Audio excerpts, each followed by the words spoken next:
SA 10:4-6 at sec of the New Jersey Open Public Meetings Act. Nora, please call the roll. Mr. Kaplan. Here. Mr. Pruitt. Yes. Mr. Prasad. Here. Mr. Reddy. Here. Ms. Snyder. Here. Mr. Willand. Close enough. Here. Chairman Irakane. Present. We also have our board attorney, Mr. King. Present. Our board planner, Mr. Chadwick. Present. Our board engineer, Mr. Holloway. Let's do the Pledge of Allegiance, please. I pledge allegiance to the United States of America, one nation, under God, indivisible, with liberty and justice for all.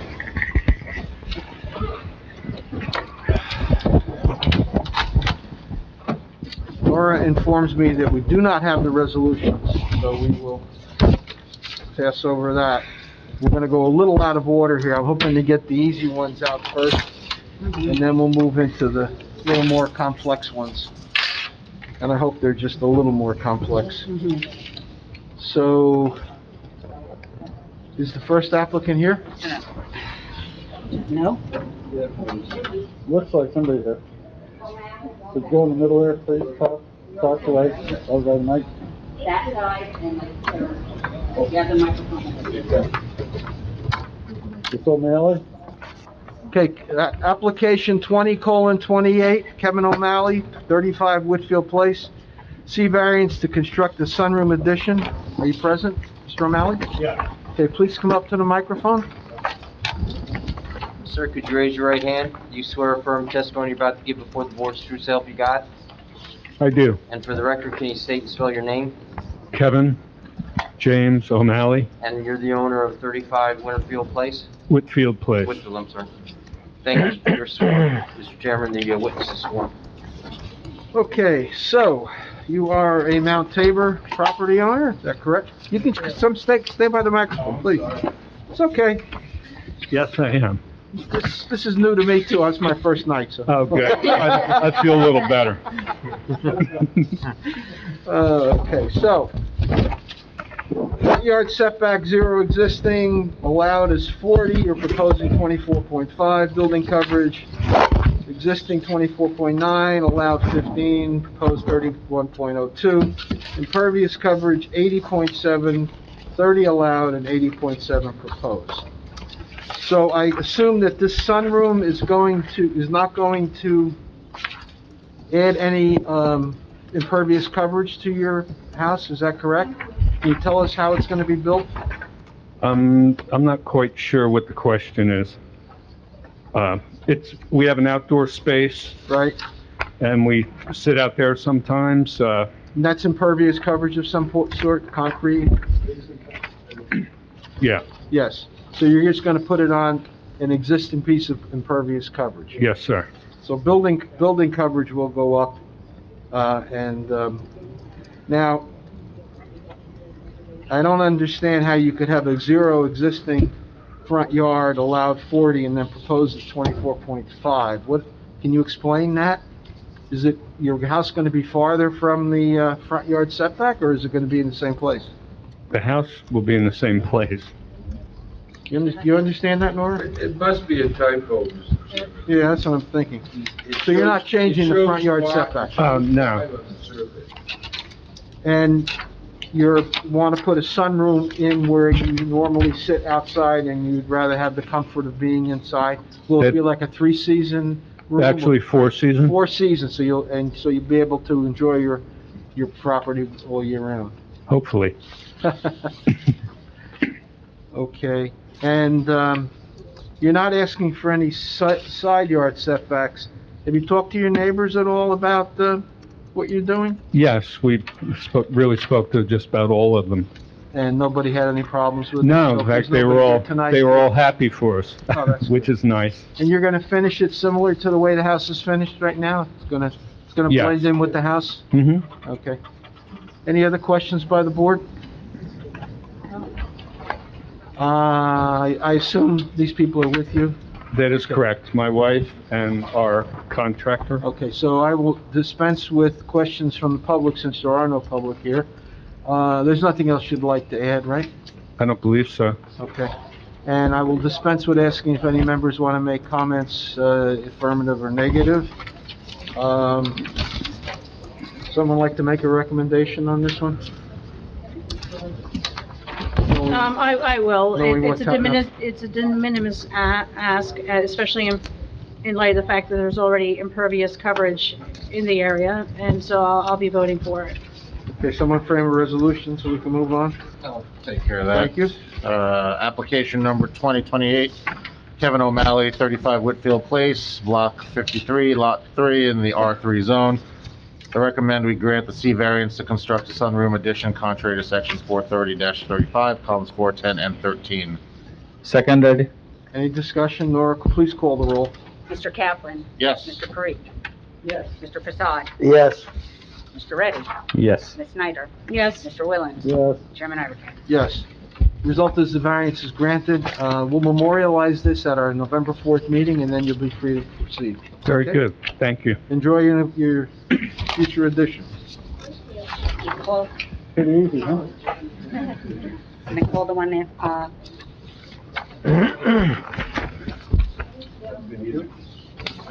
all right, call the, who would be the next one? Call Mountain Grove. Kayla's not here.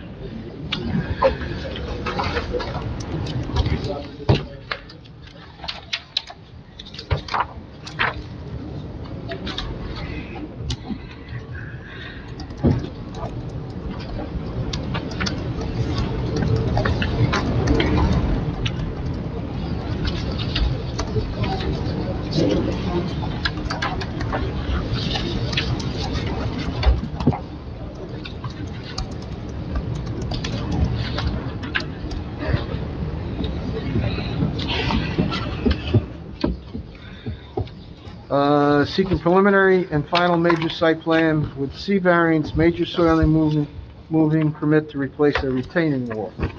You guys may proceed, whoever. Where would you like me to set on the easel? I didn't know your board. Maybe behind John over here.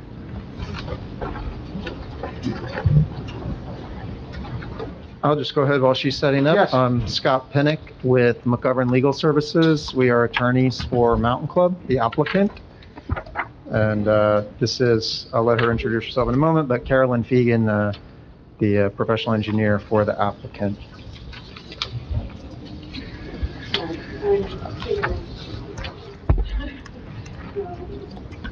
Thank you, counsel. This wall's been already reconstructed. It was an emergency, correct? Well, yes, it has, And it was built 50 years ago. What happened? at least, yes. It was just, the reason we're here is because no one could find the paperwork from 50 years ago. Yeah, so we rebuilt the same thing. I mean, a stronger, modern, but same footprint, same height. And it was Yeah. failing, it wasn't because... It actually collapsed, and you'll see pictures, yes. You want to have your witness sworn? Ma'am, could you raise your right hand? You swear affirm the testimony you're about to give before the board is true, help you God? I do. For the record, can you state and spell your name? Carolyn Fagan, F as in Frank, E-I-G-I-N, And you're going to provide planning testimony? planning and engineering And you're testimony, yes. you're a licensed planner, all your licenses are in full force and effect? Yes, And you've been qualified as an expert in Yes. New Jersey and before this board in the past? not before this board, no. I can give you some No. background if you need it, but I am a licensed And planner. you've been qualified as an expert, so, Okay. Mr. Chairman, the witness is qualified Sounds as good an to expert. me. Thank you. Okay, I'll give you a little background on the, sorry. let me just bring the- I'll give you a little background on the project. The property is called Mountain Club. There are 700 condominiums located off of Route 10. About 48-acre site. They're, well, am I allowed to walk with the microphone or should I? No, do not touch the microphone. Okay. Kind of wanted to point out. This is different. This is my You first touch it, you have to Take in-person. it home with you and sanitize it. This is my first in-person COVID meeting, so it's a little difficult, but I did put a couple of exhibits in the front. I was going to, I'll come up front and maybe point it out a little bit. It's going to give you the location of the retaining wall. I know that was one of the concerns on the property, but brief history is the Management and the association was aware that the wall was failing. The site was constructed in the 1960s.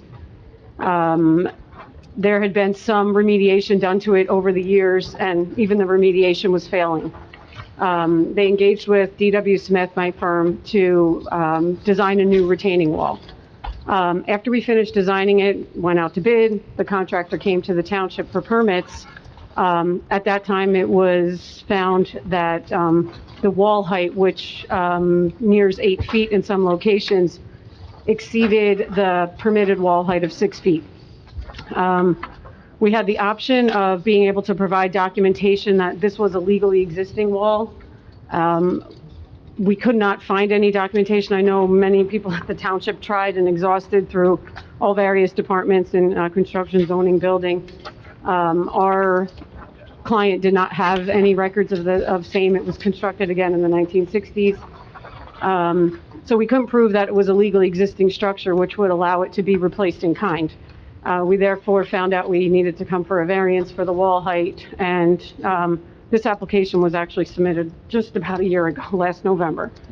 While we were waiting to get placed on the agenda of a zoning board meeting, a piece of the wall collapsed, a pretty decent sized chunk, and I'll just point that out in the photos.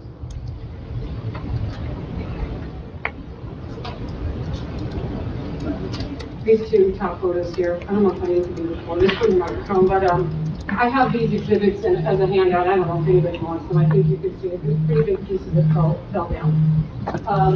At that point,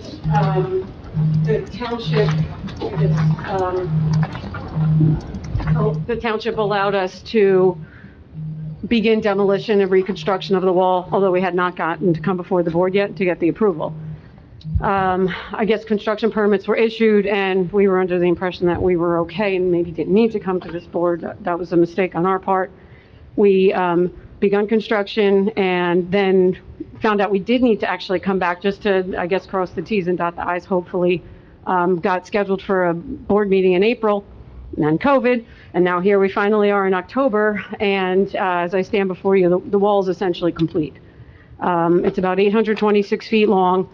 The maximum height is 8 feet. In my opinion, there's no way the whole site could have been constructed without that wall being there, so I'm very sure that it would have had any approvals that would have been required in the 1960s in order to construct the wall. The entire property consists of topographic drop that's in excess of 100-something feet, so it contains boulder walls and concrete retaining walls throughout the property.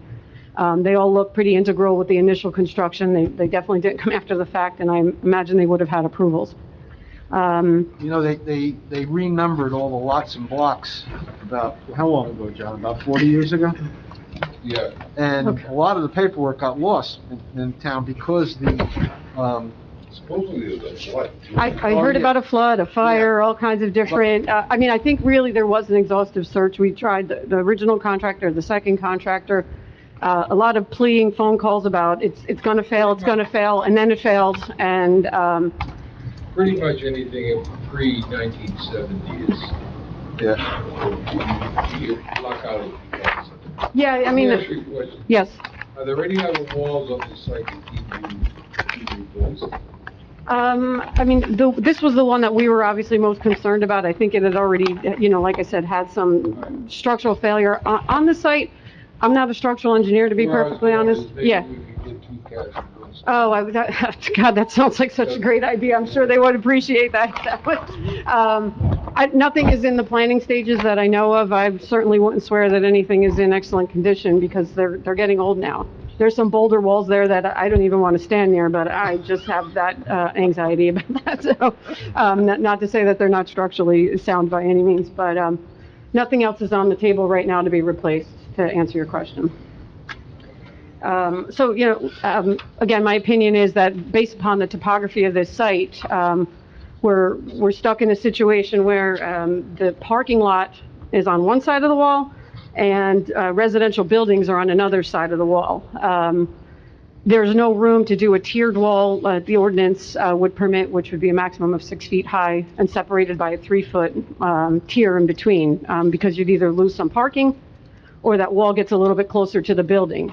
In a few instances, there are basements down to, like stairs down to basement laundry rooms, and we'd be getting really close to the building. So we are requesting approval to replace it in kind. And again, the construction is essentially finished. And do not feel that there be any detriment to the public good. It's a C1B variance for reasons of extreme topographic difficulty. How is the wall constructed? It's concrete. It's a reinforced concrete wall. The center picture. Yep, hang on. The bottom, yeah, bumps, and left. Oh, I see it, okay. I have Yeah. them as a half Uh-huh. 11 if anybody's interested. Wow. This is the collapsed wall, this was during construction, and then these are just some views of it from the bottom, and then from the top, this is the parking lot, and the wall is Yeah. actually over here. So we have a parking lot, and then it's a vertical, and then there's the wall. And I didn't really get to, I'd like to just put this on the record, the location. Okay, Route 10 is out here on the right in the diagram. The wall is located on the easterly portion of the site, southeasterly, directly in front of buildings 49, 50, and 44. They're not numbered consecutively, I don't know why. This is it, it's about 826 feet long. The contractor used the materials storage and staging area over here on the left during this construction. They shut down small pieces of it at a time as they demolished and reconstructed piece by piece. And like I said, this is the entire community here. John, what was this place called before it was the I can't remember. Mars Plain something? It always was something. I hate when I can't think of names, it bothers me. This thing has been there. I remember that being apartments back in the Yes. Oh, yeah. late Yes. 60s, early 70s when it was first They built. were apartments initially. Yeah, I it was did a one of the little nicest history. ones around at that Yeah. time. It was Yeah. really brand new. Just don't go in there in the winter. Any questions of this witness? Over here, Mr. Chadwick, you have questions? They gonna come in, any landscaping back or not? There, 3 trees were removed as part of the demolition. They were growing right through the wall. One of my comments back was, you know, if landscaping is required, I'm sure the applicant would replace those 3 trees. I think they were, I have it in here, I think it was, I'm just asking a question. yeah, I mean, if they don't have to, they're not going to, the walls, Is it really gonna add anything to the project, put 3 trees in I mean, is it? it It might grow aesthetic? through the wall again. Yeah, I mean, I think we would prefer not to if As not long as the wall's required. aesthetic, I mean, Yeah. Yeah. if the wall's aesthetic, there's no issue. If it's I an mean- eyesore, that's a whole different story. It's no different than it was for the last 50 years. No, it's It's just the a same concrete, wall. it was a concrete wall before, it's a better concrete wall now. So, we also made one change on the grading at the top. All the runoff was pitched directly to the wall, and all the snow would pile there when the snow plows were coming through, so they're not allowed to do that anymore. We pitched the parking lot away from the wall so that the runoff wouldn't continually be pounding it, and I mean, it's just a way better wall now. It's got a footing that's, you know, 8 to 10 feet wide. It's a beast, so, When you say concrete wall, though, is it just, it's a slight, I mean, there's no decorative No. etching or anything like that it to is it? just a concrete wall, which is just what was there before. Well, that doesn't necessarily- Yeah. But there's no neighbors next to it to see it anyway, right? No, there are, it's the rear of units. I can, actually, you know what, why don't I hand out the I guess pictures? my question is to, again, springboarding off of Mr. Willens, I mean, can't you stamp it to look nice? I mean, nobody really asked for that. The people who Right. live there are looking at the same thing they were, except for this one's all brand new But and this is nicer. a wall from the 60s, right? Yes, The 60s, yes, 70s, so yes. just because it was Yeah. good in the 60s and 70s doesn't necessarily mean, I mean, and now with concrete, you know, evolving the way it has, I mean, isn't there something to make it, again, aesthetic? Mhm. To having to avoid any type of greenery to build Yeah. around, and then the roots kind of dismantle it, and we're back here 5 years later. Yeah, oh, God, I don't think it should take a heck of a lot longer than 5 years, even with tree roots, but, this one should last for quite a while. I mean, if that's a requirement of the board, nobody from the association or any residents requested anything as far as aesthetics. I mean, you know, appreciate your point that certainly we can make improvements from a, you know, 50, 60, you know, 70-year-old wall, but, This one really looks a heck of a lot better than what was there before. I do have photos. I don't know if anybody wants to see these, but part of the photo exhibit was submitted with the original application. And then the second packet is what's on the board right there, just so you may want to see it a little closer, so. Project is done. You know, to retrofit something at this point, would No, it be easy, difficult, you know, economical?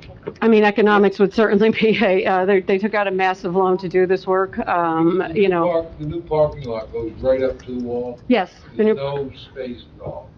No, there's going to be a fence on the top of it. That will be a pedestrian-safe chain link fence. That shows in the photograph. What's in the photographs is actually temporary fence, but we're installing a better one that was there before, with the post spacing and whatnot. It'll be a little sturdier. I was wondering if you could find some place to put vines and let the vines go down over the wall. Like, are you suggesting the chain link fence or something, or on that No. fence, or?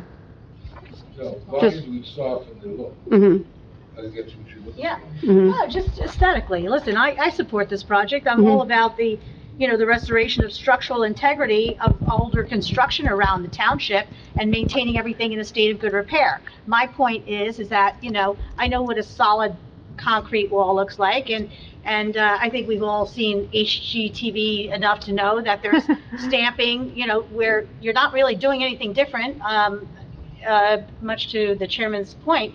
It's just literally, it's stamping just to kind of give it a little bit more aesthetics, that's all. I mean, you know, my vote doesn't really,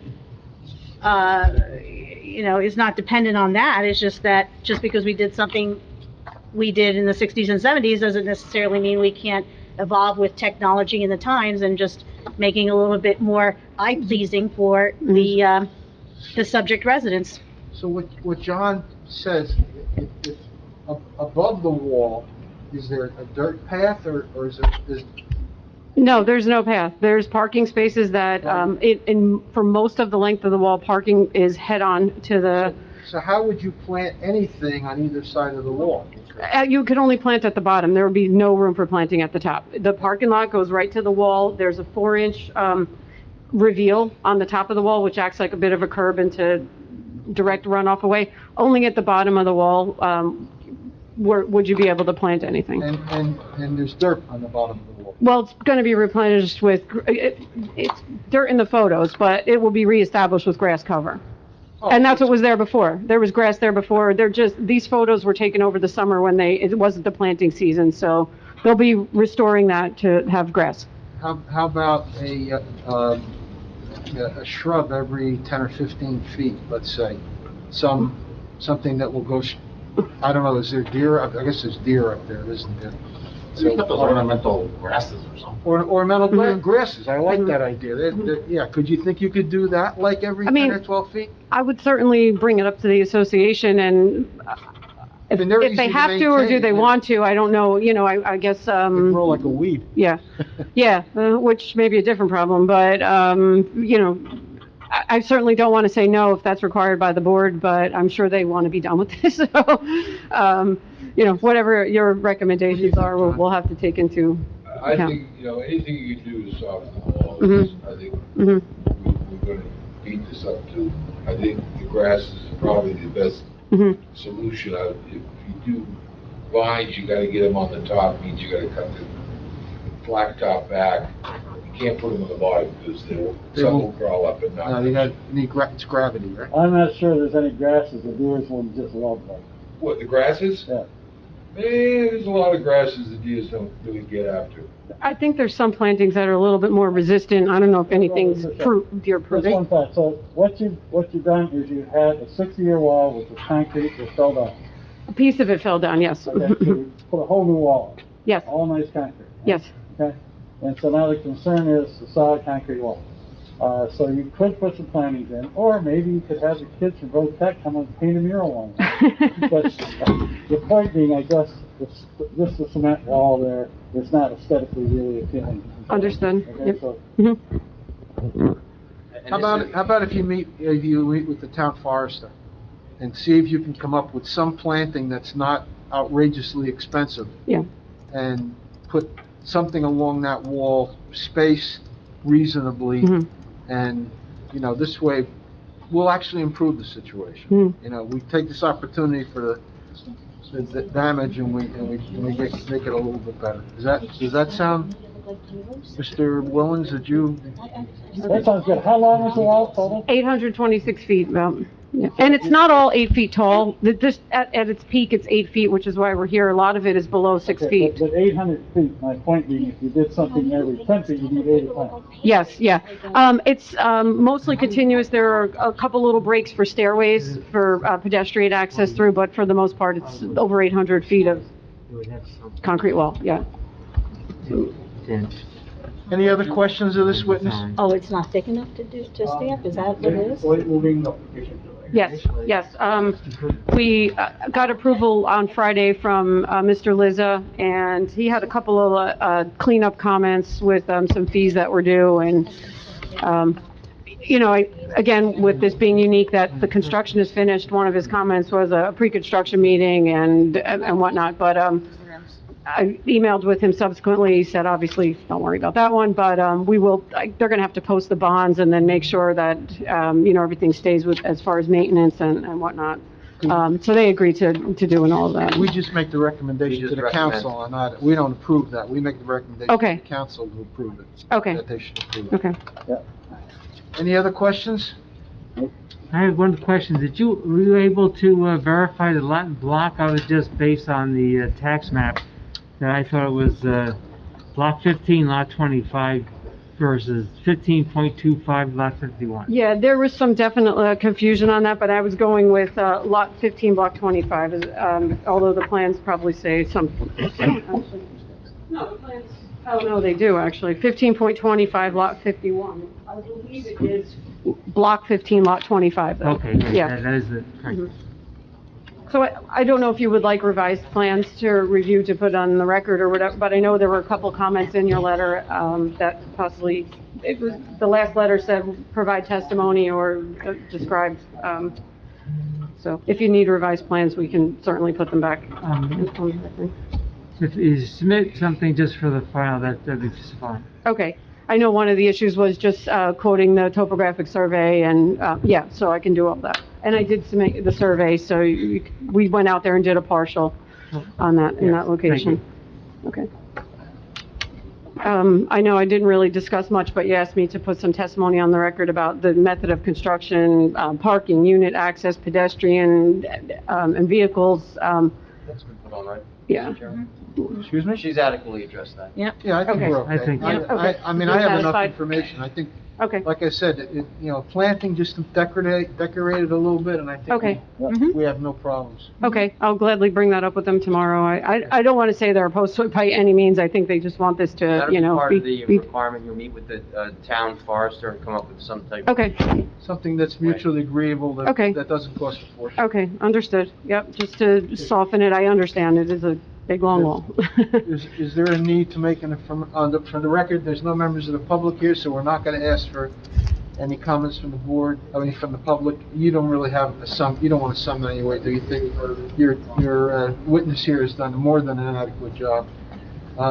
Someone like to frame a resolution so we can move on?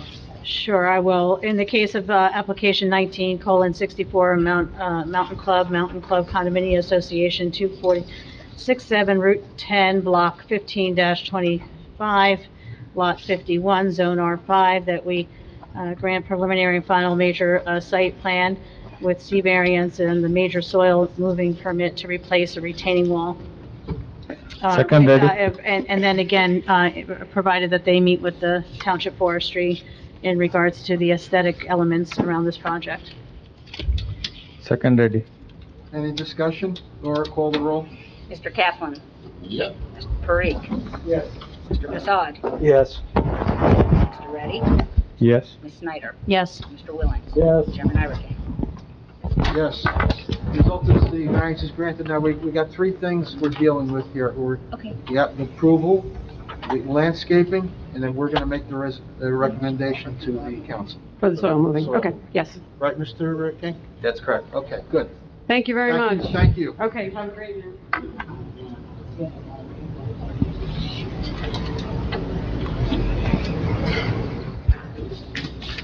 Was it Morris Plains Village? Or John, Morris Plains Village? Something like that. No, those, They weren't marked anyways. No. Okay, thank you. They're not official. You can have them come in. Something Village. Yeah, you're right. Village. Right. Something Village. Something Village. Or the whole part of the thing. Hmm. You should have done exactly what What are we hearing next? yeah, what's next? We're gonna go to the The two-family. use. Oh, Should be fun. You want 2017? yeah. it's You ready? like- Huh? You ready to do this?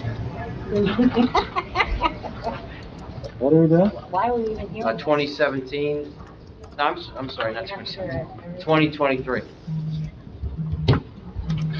Gotcha.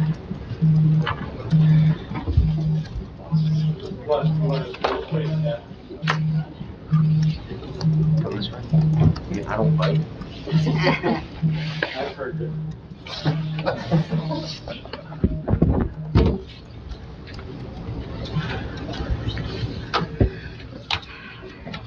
I'm gonna board me, I have to say about that. What's that? That's fine. 2023. First On the agenda. Or 27.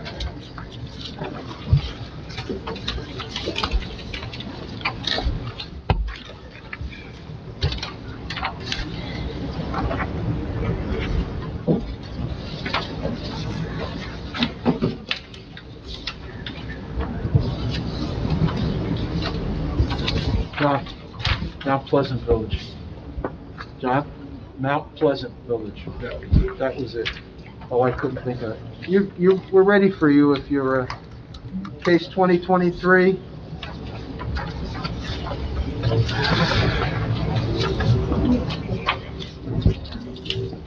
Mary Pat Baumel, 7 Nokomis. D-variance to legalize a garage apartment.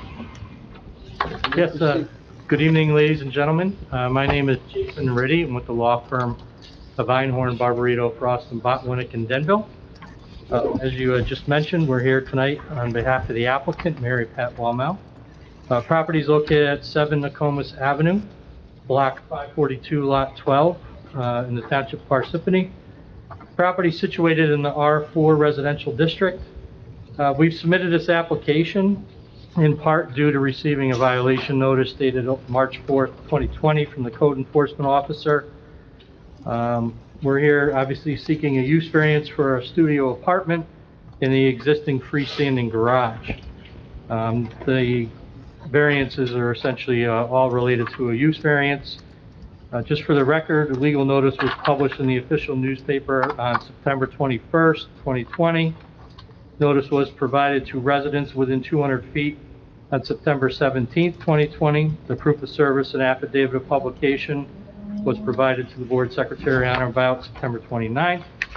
And also, we did receive an exemption letter from the Morris County Planning Board dated June 17th, 2020. I only have 2 witnesses tonight, one being the applicant and then my professional planner. So unless there's any preliminaries, I'll call up my first witness.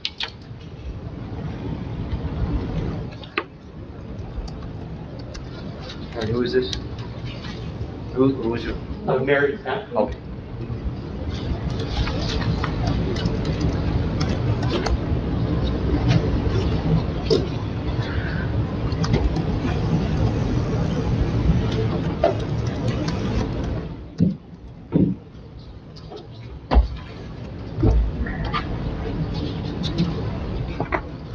Ma'am, if you could raise your right hand. Do you swear or affirm the testimony you're about to give before the board is true to help you God? I do. For the record, can you state and spell your name? My name is Mary Pat Balmel. And you're the owner of the subject property? Yes, I am. I thank you, you're sworn. Okay, Mary Pat, for the board, give us a brief sort of summary as to why we're here tonight, focusing on specifically when you purchased the property and sort of the circumstances all about why we're here. Sure. So thank you for the opportunity to tell my story. I moved to Lake Hiawatha in 1982 with my husband. This was our American dream, to be able to find a home where we could safely raise our children and start a family. Lake Hiawatha to us, when we saw it, was an ideal location. Where I live, there literally is a shopping center right to the left, a full-time, at the time it was 7x24 food store. Across the street is a post office, drugstores. Down the block from Nokomis Avenue is the public library. A block away, you can get a bus to New York City and still make a downtown meeting by 9 a.m. There are large parks in the area with playgrounds and sports fields. It was truly an ideal location to be able to raise a family. So we were very excited about it.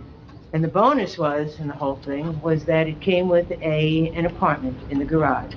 As you saw or you'll see in the pictures and in the reports, that it was advertised to have an apartment in the garage.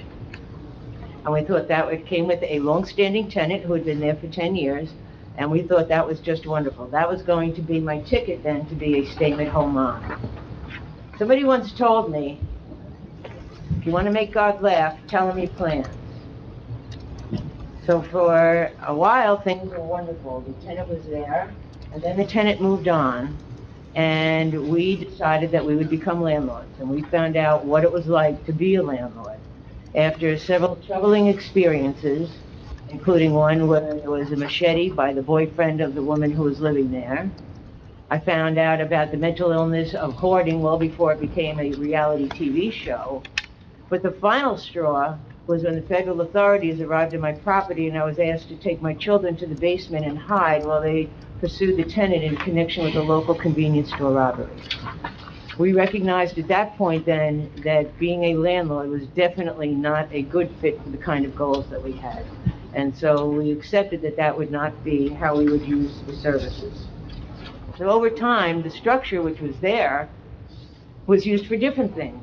It became a guest house for my mother-in-law who lived in Forest Hills, Queens. Now that was important because at that time my house was very small. When I had my daughter Becky and she was sitting in her high chair, you couldn't use the kitchen door. Because you could not pass between the stove, the high chair, and the kitchen table. So a guest house made perfect sense. When my son Jake was born 18 months later, I just ate standing up for 2 years. And then over time, we decided to build out the house a little bit. And in the 1980s, when this was going on, late 80s and early 90s, childcare was not the same landscape that it is today. Because I had to accept the fact that without that income from the apartment, when we decided that we would not be landlords, I needed to work then. So we looked into childcare. There were several arrangements that we tried. They didn't seem to work out, and I realized that I really needed to be in a place where I could keep an eye on what was going on and be available on an emergency basis if needed. So I converted the space into a work-at-home office. I was the first work-at-home person that AT&T ever had, and that was the company I was working for at the time. And that worked out very well for us. So I was able to keep my eye on what was going on. When the kids grew up, and I moved my office back into the main house, because I was still working from home then, my son's rock band took over the structure, and that's where they held their practices. I thought it was a good idea that I keep an eye on what was going on with the rock band as well, so I would pop in every so often just to see how they were doing, but it was always good to have a mom in the vicinity. In 2015, and then after my son left for college, right, so now we're into the college age, the apartment was vacant, and quite honestly, that was fine. I did not want to be a landlord, and we just left it vacant. But in 2015, one of my neighbors from down the street came and asked if her adult son could live in that apartment. He had fallen on tough times and needed a place to stay. This is a person, in my personal opinion only, is of diminished capacity.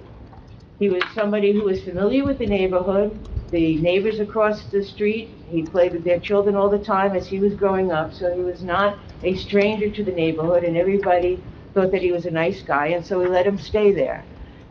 He continues to stay there right now. His tough times got harder, but he's doing really well right now. He managed to get himself his first on-the-books job, which was mind-boggling to me, right before COVID. Was furloughed like everybody else, but he's back at work. So that's a good thing. He just needed a helping hand, and with their neighbors contributing to set him on the right path, I think this person has the opportunity now to pull himself together, work over, and get his own space someday. And we'll go back to leaving the apartment blank, to be rather honest. So we have to start with, well, how did this violation come up? Now, this was in 2019 that we had this violation come up, right? I've been in this house in '82. That's 38 years. But what happened in 2019 is that there was a flood in my basement because all the services coming into that apartment come off of the main house. They're either a separate zone or they're an extension. So you had piping going from the main house basement out the back wall with the heat, the hot water, the sewer, the cold water for that matter, and that all went through underground pipes. The electricity went across on aerial pipes as well as the TV. The place was fully maintained. Well, this flood that occurred was pouring in water into my basement at the rate of about a gallon an hour. This was a serious situation. So I called A.J. Perry because I needed professionals to be able to look at it, and they could not get access to where the pipes were close to the house because we had improved the house over time. We quadrupled the size of the house, squared it off, added a second story, and they couldn't get access to the pipes, so we had to put in all brand new plumbing all the way from the house. They dug a trench all the way around the house to get it back into the apartment, and we redid all the plumbing. And that was fully inspected. This wasn't the first time, though, however, that the town had been in my property or even looking at a garage project. In 2017, I had a major tree limb fall down. It took down all the overhead aerial wires. Well, at that time, I called an electrician. It was Mr. Bealey out of Beeline Electric in Lake Hiawatha, who came in to reconnect all the electricity, and he took one look at it and said, "Mary, this wiring is from the 1950s. You've got glass round fuse boxes. This whole thing has to go, and we have to redo that." So we redid all the electricity in 2017, which quite honestly, from my point of view, that was the validation that I used to say this really was an acceptable structure for the use of this apartment in this garage. When we bought the house, we were told that our house was a pre-existing non-conforming structure. The evidence for that particular event was in the mortgage because of the handling of rent. And it was also verified, I don't know if you folks remember Mr. Mike Stromolo, who is no longer with us, but he'd always said, you know, don't worry, Mary, your house is on the list of about a dozen or so that had non-existing, pre-existing non-conforming structures. Not to worry about it. Well, apparently, after doing this plumbing, they were worried about it. So the next day, a zoning inspector showed up at my house, and he was asking questions about the apartment. Well, I was in the middle of a meeting because I was working from home, but I showed up the next day with the drawing that you see over here. If we can mark that, because there actually is a small copy that was submitted with the application, but it doesn't print right, and she had it from microfiche. So it's A1? That's correct. Exactly. And what I said to it was Mike Ruggiero. To Mr. Ruggiero, I was like, look, here's the house, and this is an old picture, right? Because this was done in the first renovations when I was just squaring off the house. I said, here's the garage. See this little dotted line here? That's where the apartment was. Mr. Ruggiero says, no, that's not the apartment. You have a 2-car garage. In all my 38 years here, I have never heard that this was a 2-car garage. So he taught me about, and it was very good. He said, you need to go do some research in the public, open source public records, and I found out about the township's microfiche. And looking at the township's microfiche, what I found registered on the microfiche was block 542-12. We can mark that as A2, because that was part of the packet, but this one's more legible. There was a schematic of a garage, but this isn't my garage. This is the garage from the next door neighbor on the north side. It even says neighbor survey. Now, these two structures are not related in any way, shape, or form. Their sizes are different. My garage happens to be larger, so I can see where there was a confusion when somebody may have thought it was a two-car garage. But it clearly was never a two-car garage. The roof lines of the two structures are different. Their garage runs east-west, mine runs north and south. So I think at one point in time that there was some confusion that was based on the fact that there was this drawing that there was a two-car garage sitting on my property. In looking for further evidence, I looked to my neighbors. I have a neighbor directly across the street who has a direct line of sight view to the garage. She moved in 1965. It said from 1965 when she first moved in, it had always been a single-car garage door. Now we call it a garage, but when you look at the pictures, you'll see you can't fit a car in there. You can't even fit a motorcycle in there because it really is an apartment. Well, this isn't a picture, but it's an apartment with a very small storage area that I used to store the lawnmower and bicycle anyway. And from the moment she moved in 1965, the structure only had a single car garage. Okay. Mr. Reedy, however, said, though, that's not early enough. We need to go back even further. So I was able to track down the neighbors who lived next door to me and retired to Florida in 2002. And that is a set of notes that I don't think that the board has seen yet, because I only recently was able to track them down in Trinity, Florida. And they moved into the area in 1959. Are these notes something that they recently made? So in your packet, we had submitted the two letters that she's referring to from the neighbors. But that's hearsay, you know that. Yes, I know, but it's not really being admitted for purposes of that. It's really just to demonstrate that there's a factual history here, that she didn't put it in.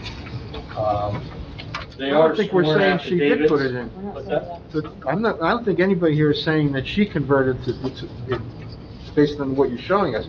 The question is, does it predate zoning in this town? And do you have evidence that it predates zoning? Well, there's also another issue of abandonment. Yeah, that's true too. You gotta get in front of 1954. Also, please understand one thing about Mike Strumolo. Mike Strumolo talked a lot. He has no credibility.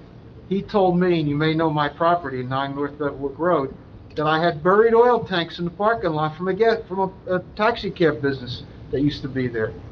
Okay? He swore up and down. He remembered it. Well, they excavated it recently and there's no tanks. So, don't go by what Mike Strumolo tells you, all right? Well, you can't tell you anything anymore anyway. And we're not, just so we're clear, we're not here seeking the certification of pre-existing non-conforming, because we can't get it in front of the date as the chapter indicates. What we're demonstrating is the history of the use here, as she can attest to herself. You don't want to rely on papers that were sworn and submitted. But we'll get to the point of what her intentions are and why we're seeking the use variance. I think that's really what the board is really interested in at the end of the day. That is true. So, what I'm seeking, the reason why I want to keep the structure the way it is that I am completely independent here. I have no family in the area. My 2 children, one lives down in Mississippi, the other one lives upstate New York, not too far from Syracuse. I need to be able to be self-sufficient at all times, right? Because I have nobody in the area to rely on. So what I would want to be able to do is at some point, right, that if I needed to bring in somebody to help maintain the house or to help me maintain my independence, that I'd have an opportunity and a way to achieve that. I was recently laid off from my job and being put into a position of early retirement. All of a sudden, those kinds of concerns are taking on a new meaning, I can tell you, because I've had to acknowledge maybe I am old, and you just never know when something happens. So my intent would be is to have that space available to the point in time where I actually do need some help over time. I have invested in this community, I've invested in this home, and this is where I want to stay and where I want to live. It is an ideal location, as we said, for being able to do that. There is literally no service in the area that I could not walk to. And as a much more senior citizen than I already am, that's what I would be counting on. And just for the board, so we're clear, you're not looking to turn this into an income-producing apartment as we would generally understand. That is correct. I tried that. When that first tenant had moved out, we tried being landlords. And we had three troubling experiences. We had a machete-wielding boyfriend come up on the property whose girlfriend was living in the apartment. I learned about hoarding firsthand, the mental illness of hoarding, long before it ever became a reality TV show. The final straw that made us make the decision that we had wanted no part of being a landlord was when federal authorities showed up and told me to take my children into the basement and hide because they were seeking my tenant in conjunction with a local convenience store robbery. There is no way that I can put my children's safety and security at risk. And at that point, we decided there was no way I wanted ever to be a landlord. And that's why we found other purposes and use for it, as a guest house, as a work-at-home office.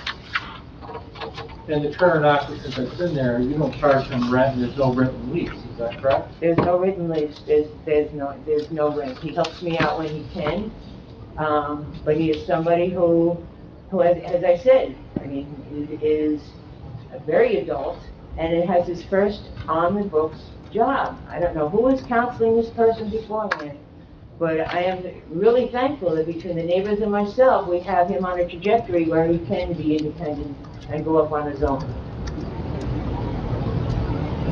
So what we would be looking for the board is really a conditional approval if the board's inclined to grant the approval, where basically the use would retain as a residential use for the homeowner, and if and when he needs additional house work or assistance, either healthcare-wise, have the availability to do so.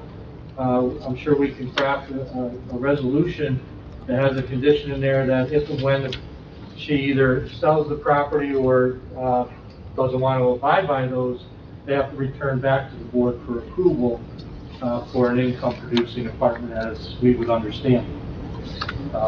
It's really just trying to preserve the existing residential uses that she has had it since 1980-something. Maybe two to be exact. Any questions? Are you offering that it would have no income potential How do we currently? How do we know that happens? I'm not getting any income. This is not a for-profit arrangement. I mean, he contributes someone he can. That's not what I asked. I'm sorry, I missed. You said you hoped that he would continue to progress and move on. Yes. Which means somebody else would then occupy that space. No. Subject to your approval. No, I'm not looking at anybody else occupy the space. I mean, as I explained, I've had that space was dormant for years after I moved my home office out of that apartment complex into the main house. And quite honestly, that was fine by me. I mean, it's there as a convenience. It was the convenience that you would know when it had an appropriate use. The guest house is an appropriate use. This I thought was an appropriate use for this gentleman who needed a helping hand. So since you've had it as a rental, that's done. Now you have it providing housing for a person that was in a situation that they needed help, so you're helping. There's no income. Is that correct? That is correct. That person, though, is going to be moving on pretty soon. Let's hope so. So you're asking this board to give you a variance to do what? Well, right now, according to the violation that was presented to me, I was given 15 days' notice to dismantle the apartment. I want to leave it as is so that it's available on an as-needed basis. For your own personal use. For my own personal use, exactly. I mean, I had the experience, the only relative I have in the whole area is my 90-year-old father who lives out on Long Island. And he had a grand mal seizure about 2 years ago. And that's how I learned about senior home care, to be rather honest, because I started working out of his house while I learned about senior home care and got people in who could help him take care of his house. So that was my exposure to that sort of environment, and that would be the kind of thing that I would want. Let me ask you a question. What kind of cooking facilities exist in that There's a full stove top and a convection oven. And there's a refrigerator in there. Because if you removed the cooking aspect of the apartment, it's no longer a dwelling unit under the code, and it would seem that you would then satisfy their citation. And the physical part would remain the same. To the extent that somebody down the road, you get a circumstance, you come to the township and say, look, I'm going to have a guest in this place. Is that okay? It's not going to be permanent resident. But that's something else, we're not going to deal with that tonight. But in order for you to get out from under your citation, if you eliminate the cooking aspect within the building, it's no longer a dwelling unit. Which is the issue here, right? As soon as you have sleeping, cooking, and a bathroom, it's a dwelling unit. You take one of those things away, and it isn't. So you're suggesting that I should reinvest more money into a structure that I... I didn't suggest you do any reinvestment. How do you take Remove the kitchen. cooking. Remove the kitchen. I'm sorry, I am hard of hearing. Remove the kitchen. Would that be, how do we deal with the current occupant? I mean, this is sort of a charitable cause for him now. He's really not an occupant. Does he have a lease? No. And he doesn't pay rent, he contributes towards some of the utilities and stuff when he can. You sell this house tomorrow, and we don't know the house has been sold. You sell it to somebody, they look at it and say, oh, I got rental property back here. I'm gonna rent it. And we gave you a variance for whatever you're asking for, and the next owner, hey, I got another unit back there, I'm gonna rent it.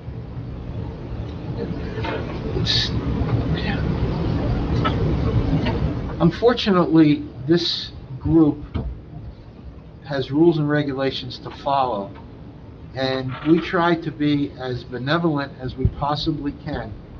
And we've had many circumstances where people have come to us and said, we just want to add this little addition to our house because grandma and grandpa are coming to live with us, and we understand what they're driving at. If the grandparents are disabled or they need constant care, and we give them this variance, and a year later the house is sold. You know, so and it makes us look kind of silly because we gave them, and now who's ever living there, and we don't send out the zoning officer or anything to check because nobody knows. You know, outside the fact that I drove by the place and the house was sold, I know that, and I remember pretty much every application I've ever sat on. It's two-family houses are not permitted in this town. Two-family houses are not permitted in this town. If you're not on that list of 65 houses, how many is it? You know, or 32 houses or whatever the number is, or we've had cases. There used to be a lawyer on Beverwick Road. His name was Cannon Guy. And he came and testified, and then a man, when he testified 20 years ago, I think he was like 85, and he remembered the house from when he was a little kid, and he said, that house has been two-family house since, 1937. Evidence. You're telling us about Mike Strumolo, who is totally without credibility. Then you say you've got other neighbors who have told you, but they're not here to testify. Well, they're not here to the testify. neighbors who dated back to 1959 are 86 and 88 years old. Well, 1954 is the year. No, she's saying that they can't come here because they're... No, I understand, but 1959 is, But I could not in good conscience ask people of that age category in the middle of a pandemic to get on a plane. and fly to I fully agree. If it was me, I would never come up for something like this. Why don't I offer to give you an opportunity to challenge them? Let them tell you firsthand. But they're not gonna help. They're not gonna help. They're not It's gotta going be from 1954. 1954. You already said it's the mid-60s. But look at the reality of it. Basically said it was a fully functioning, what you'll see when you get the letter, is that Gina McCauley said it was a fully functioning apartment by 1959 when they moved in. The house was built in 54 and sold in 55 to Sigmund Chalinsky, who's the person that we bought the house from. Do you really think it makes reasonable sense? Well, you just proved that it couldn't have existed prior to 1954 then. And the attorney's already said you're not here for a pre-existing. So now we gotta go back to the planner to deal with the Z variance requirements. You've laid out the history, there's no question about that. But the other issue I have is the size, because the drawing that you showed, if you multiply the size of that apartment, I don't even think that conforms with a livable anything. So you couldn't even if this board granted this application and you tried to rent or lease, you couldn't rent or lease that because there's certain square footage requirements, and this is too small. I don't. I guess we're not looking to rent or lease that, that's the point. You can't. Well, let's just take the kitchen out then. There's no Take the kitchen out, we don't have to deal with it. You missed the point of what we're saying. If we had a healthcare provider that she wanted to live in the garage. How big is this house? How many rooms are in this house? Your client has testified that she's the only person living there, correct? 3-bedroom house, isn't it? So you got 2 more bedrooms. You could have an office and 1 bedroom. So, I mean, I'm not here to testify. No, I understand. Independent living. I mean, if you don't want someone in the house with you, and you have an apartment in the back, availability. But that can't be used as an apartment. What I'm telling you is the size. There's certain requirements for size of an apartment. For 1 person, there's a certain size for 2 people. Can I have 5 minutes to talk to them? Sure. We'll take a 5-minute break if anybody needs to use the potty.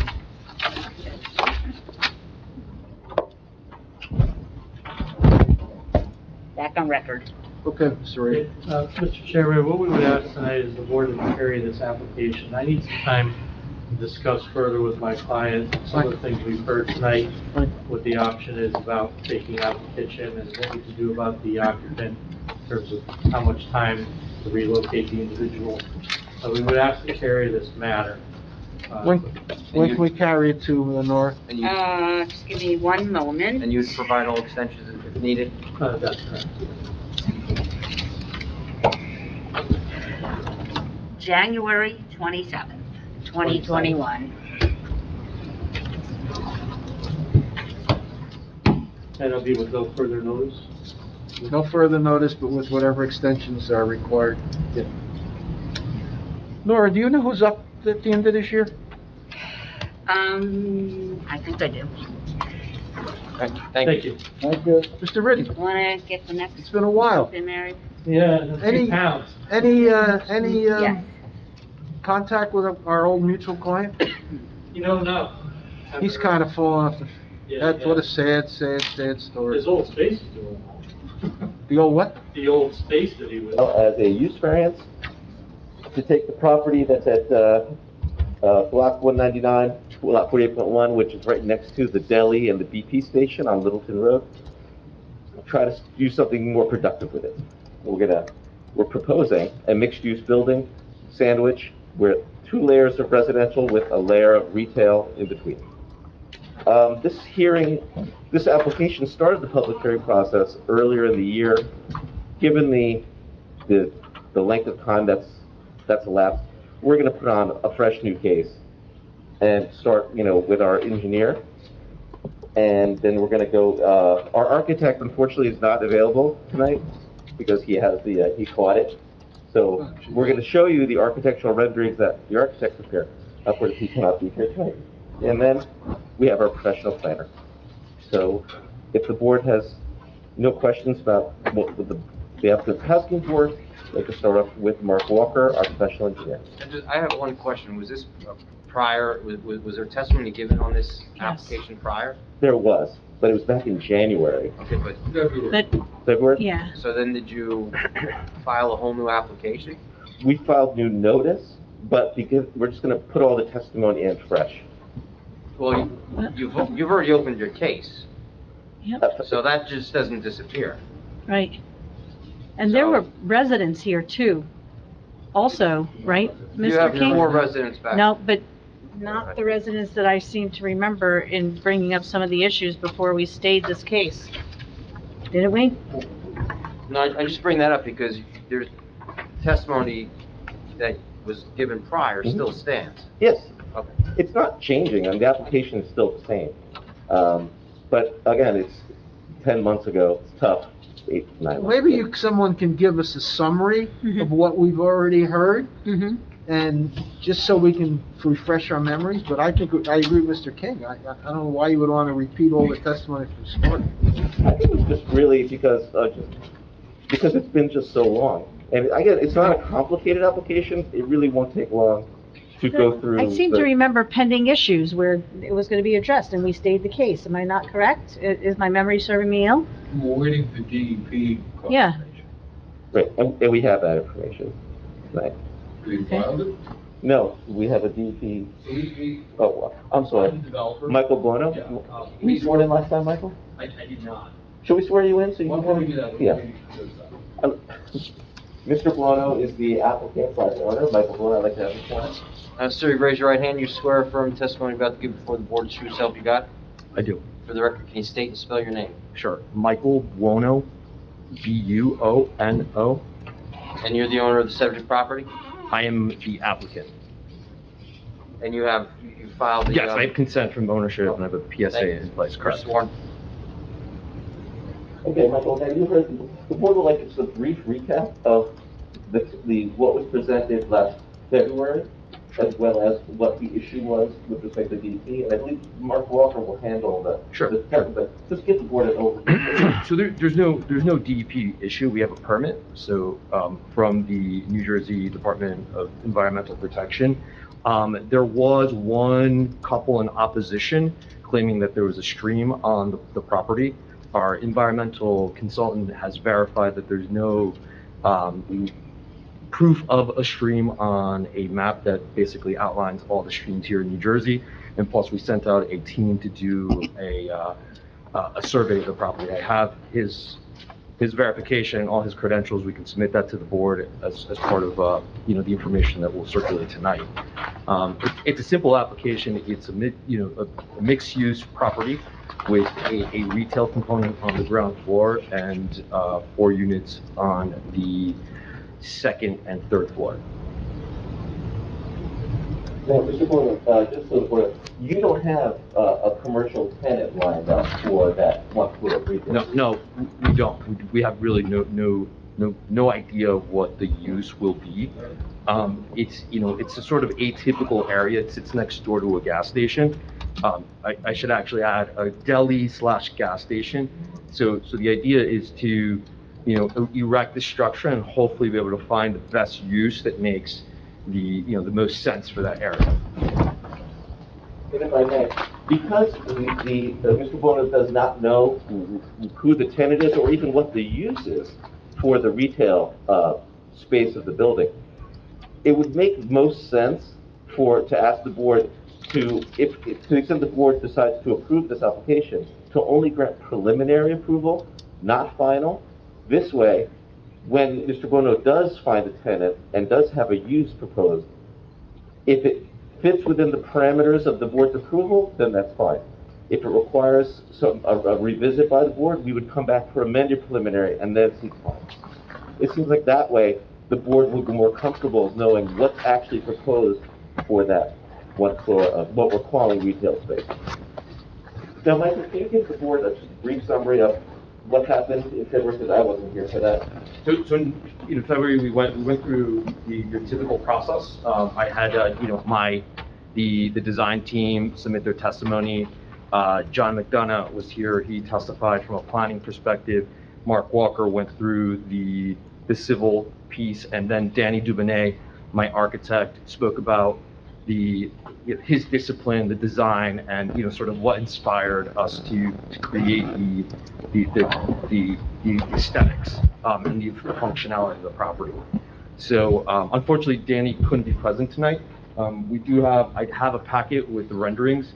We take a lot of pride in how we present our projects. This isn't my first project. I built in Morristown, Morris Township, Bernardsville, Basking Ridge, and we really, each each property that we develop, we wanted to, add value to the area.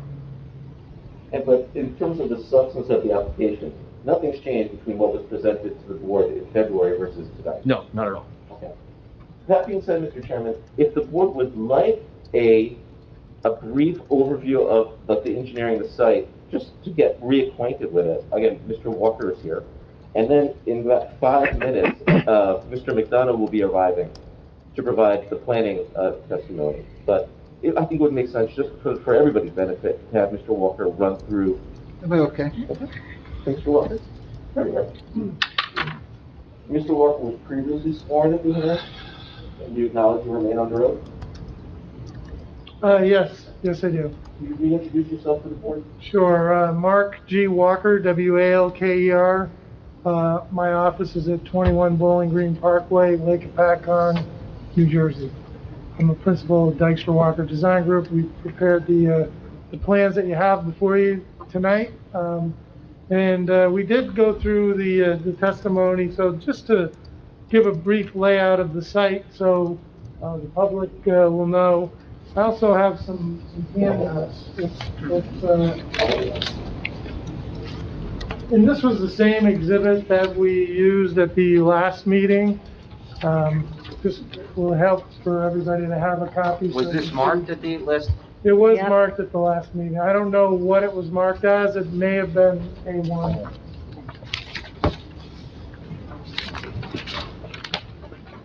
Thank you.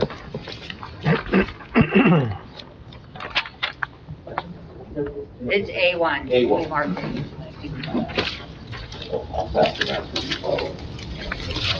Sure.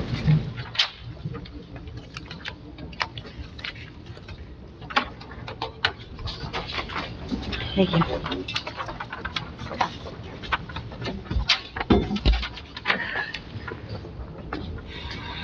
All right. Thank you.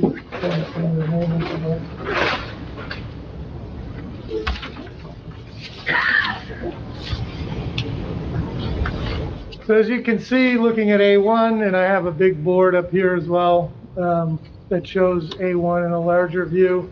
Property is narrow and deep. It's 92 feet wide by 378 foot long. The property has a gentle slope from Route 202, Littleton Road, sloping down to the wetland area in the rear. It's approximately a 5% slope. In developing the site, we took advantage of this slope by lifting the front of the building and the front parking lot to be level with Route 202, and then to have a driveway that runs down to the rear of the building, which is actually at the basement level. So the driveway and the building help break the grades. We have 2 stories in the front and 3 stories in the back. So the wetlands have been delineated. The delineation was approved by the DEP with a 50-foot wetland transition area. And then as a result of our plan, we had to modify the transition area to level it off to allow the construction of the parking lot that was shown. We received those permits from the DEP. So the rear portion of the lot will actually become a conservation easement, never to be disturbed again. And then to the back of the property, we butt up to Brooklawn, the Brooklawn School. So the site has 10 parking spaces in the front, 9 parking spaces in the rear. We have an area for a dumpster, and as the approval process had progressed, originally the dumpster was closer to the residential property. We moved it as far away from the residential property as we possibly could. And we've also added in some evergreen screening on both sides of the property. The site itself has 1 freestanding light fixture and multiple light fixtures that are on the building. The lighting complies with the ordinance. We are in a residential zone, and we are proposing a commercial project with a retail component on the first floor. And in the rear, we have a main access entrance. So all the tenants who live in the residential structure would be at the back of the property. and they would enter from the rear. There's a stairwell that goes from the lower level up to the second floor. The second floor has two-bedroom apartments, and the lower level has two one-bedroom apartments. The architect has made sure that the accessibility for fire meets the correct codes. And I believe he could, I don't know if he testified to that at the last meeting or not, but he could provide documentation indicating that that's a must. We need to make sure that there's proper ingress and egress through the bedroom window area. The Route 202 or Littleton Road is a flat road. We have tremendous sight distance through there. We've obtained Morris County approval for this project.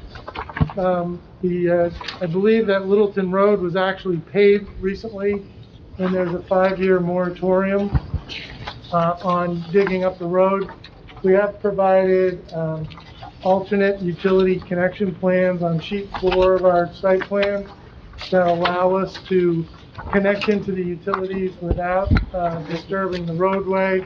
And part of that alternate plan is a propane tank that would be put in, temporary propane tank that would be put in by the dumpster area. That would allow us to have gas to the building, and then within a 5-year period, when we could open the street up, we could tie into the gas main. The gas main is actually in the middle of the road, whereas the water and sewer are located on the far side of the road, where we would have to direct drill underneath the road to connect into those particular utilities. And then the electrical would have to come overhead to the building. So that's the interim plan that would be needed if the road, which I believe it was paved, that we would have to follow those guidelines. So we have also we've also done earthwork calculations on the site. We have approximately 600 cubic yards of soil that would need to be imported in order to construct the site the way that we have it proposed.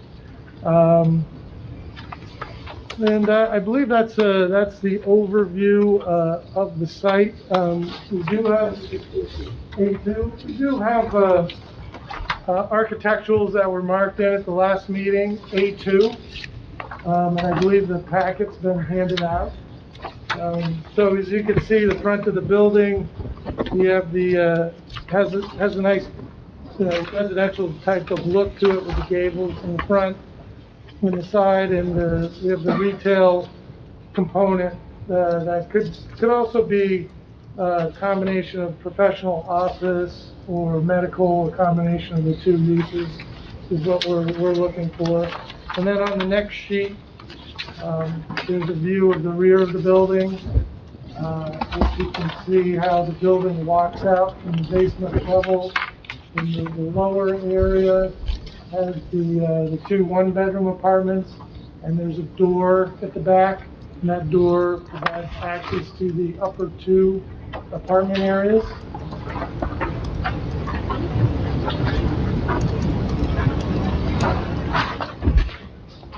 The third sheet is I believe the third sheet is the lower level. The third sheet is the lower level one-bedroom apartments. They're shown. We've got a bedroom, a full bath, and a kitchen and dining area and a living area. And then there's also the staircase that goes up to the second floor. The fourth sheet is the retail space, which shows that each space is approximately 1,024 square feet. And they're showing two separate individual spaces. Very, very basic. There's also some bathrooms, ADA accessible bathrooms, and mechanical rooms for each space. And the top floor is shown as This is the same as the, Yeah, so there are 4 units. 2 of the units are one bedroom, open floor plan, and then the second 2 which are on the second floor, are 2 bedrooms, open floor plan, each unit. So, it's, we've had great success in other towns with this model. And we're excited to bring it to market, hopefully here in Pacific. Why not just go for all residential? It was a thought. We like the composition of the neighborhood. If you look at it, it's really a mixed bag. There is commercial and resi. And so we feel that it's a better fit, honestly. I think, the commercial aspect of it is challenging. You told me you were gonna put in a, sub shop or a barber and a hairdresser or something like that. Do you really, I mean, have you had any feelers out there as to who would wanna rent this space? So, out of full disclosure, I also am a restaurateur, and we do a fast casual concept in Montclair, where What's the name of it's your restaurant? Enzo's on Valley, and it's 900 square feet, and we do 90% of our business is takeout, and that has always been an idea. I'm not 100% sure. I think maybe possibly like a Medi-Merge or a dentist office or a hair salon or a barber shop. But those are things that I can't predict the future. I think that once we erect the building and they see the finish, it will hopefully, drive a movement. And we'll start seeing sort of a halo effect where we can bring folks there. I mean, it's a corridor that really doesn't have much. So it's underserviced for sure. But you're asking us to predict the future in regards to parking needs as well as traffic demands in this area. Not at all. Well, you are, in essence, because you don't know what tenant's gonna be here. What we're asking for is, the commercial use. So obviously, anything that has a high density use wouldn't make sense. The parking has to make sense. Even the fast casual concept that I have in Montclair, it's part of a strip mall that has 9 different stores, and we have 15 parking spots. And it's absolutely fine because of the frequency. You don't have your folks that are coming in and leaving. That would work here, and I would, if that's what we plan on doing, to Stephen's point before, I would come back and ask the board and be able to give you more concrete information in terms of what we plan on doing. Right now, the commercial is sort of, it's something that's, I don't know. I don't really know. So let me get this straight. You got 19 spots for this area, and you've got 4 apartments, correct? 4 apartments, and then you don't know what those parking demands are gonna be. And then even if you're talking about this fast takeout situation that you described that you have in Montclair, we may have traffic spilling over into Littleton. You won't. If You won't because we studied this. I mean, if you look at the. Could I interrupt? Sure. Your lawyers are sure advised, but to have this testimony where the use is permitted is a different animal than where you're asking for a use variance. Sure. You don't know what the use variance is, and you are candid. You don't know what's going to be either. That's a tough spot for anybody to be in. I agree. That's actually, so that's why we're thinking that for the commercial, that's why getting a preliminary only and requiring that once we do have a commercial user concept, we come back. I heard that. How do we give preliminary use approval? No, sorry, preliminary site plan approval. It's the use is the driving force here. Right now, the site plan is designed as generic retail, which has, under Parsippany's code, is 1 parking space for 200 feet, which is pretty intense. So it's compliant with that generic retail. We don't think the site's going to work for generic retail, just given the location of the neighborhood. You're not going to have a men's clothing store there. That's just not going to happen. But in order to at least get the site moving, and again, we'd have to come back for this board with the use and then show that it meets traffic, parking, noise, all those issues. It would come back. We'd have to. Again, it is a use variance. We acknowledge that. So you're asking for the use. Once this board grants that use, it's a retail use. And there's a certain number in the ordinance of what retail uses are there. And essentially, once they give you that okay, you can put any of those in, and depending on what those uses are, as the board members usually heard, there's concerns with, I guess, traffic. Some of them will generate more traffic, some will generate less.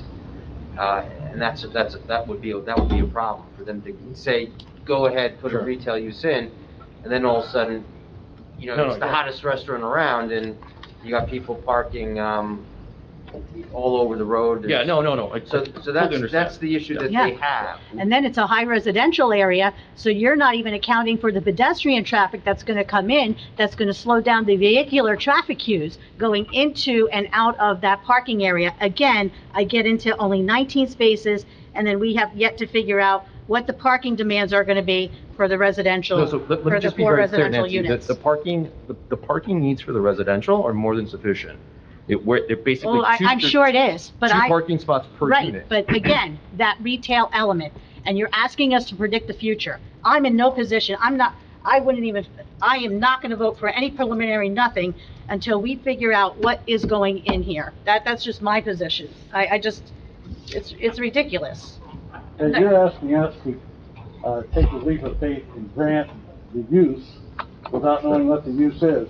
And I think you should take a leap of faith and build the building with the residential coating and the apartments and all that, and have that space there, then you come back and you have somebody to rent it. It's exactly what I want to do. Well, no, but that's not what you're asking us to do.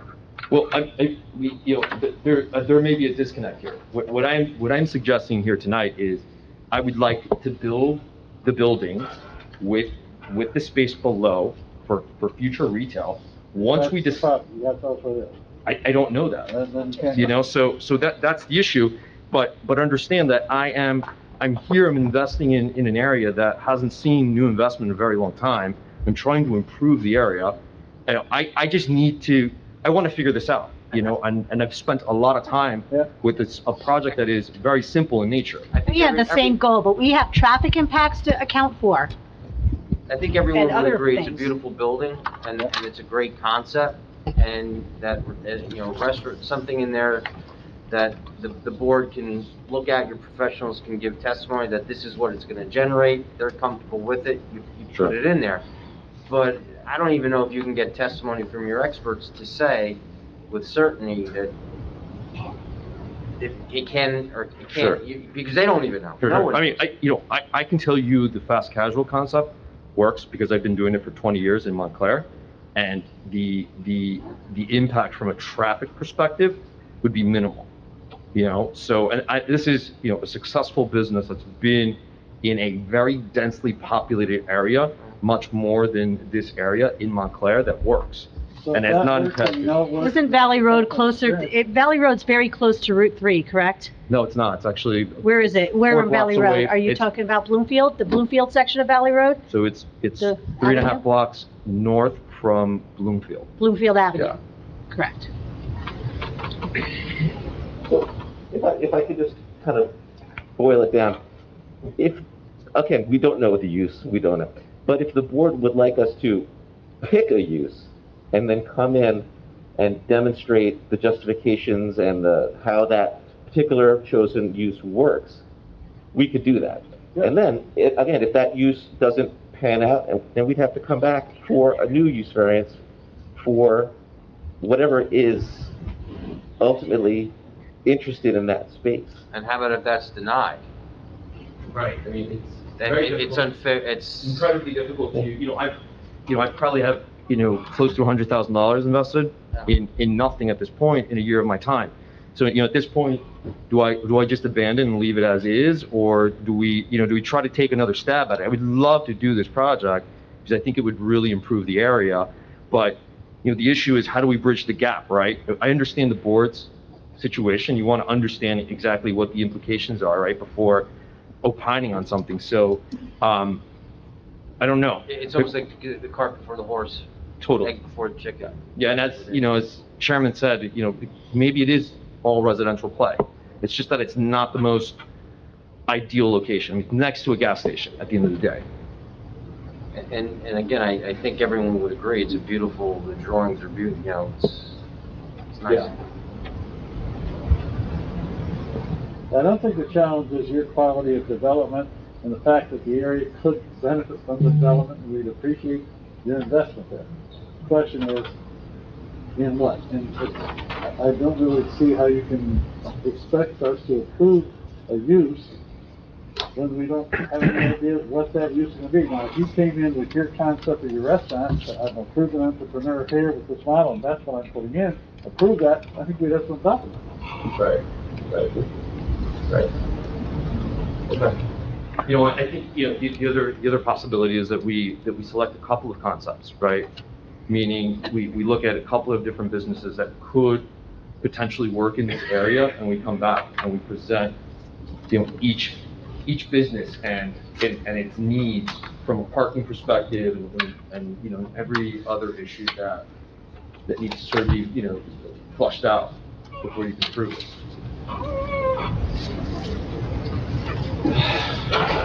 You know, we're facing the same issue with the Dunkin' Donuts on the, no. 7-Eleven. 7-Eleven.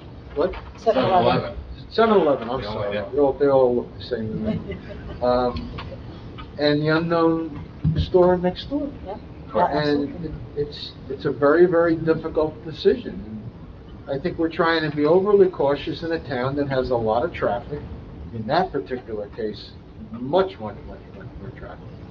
There's a significant amount of traffic on 202 also, and I think we have to be cautious.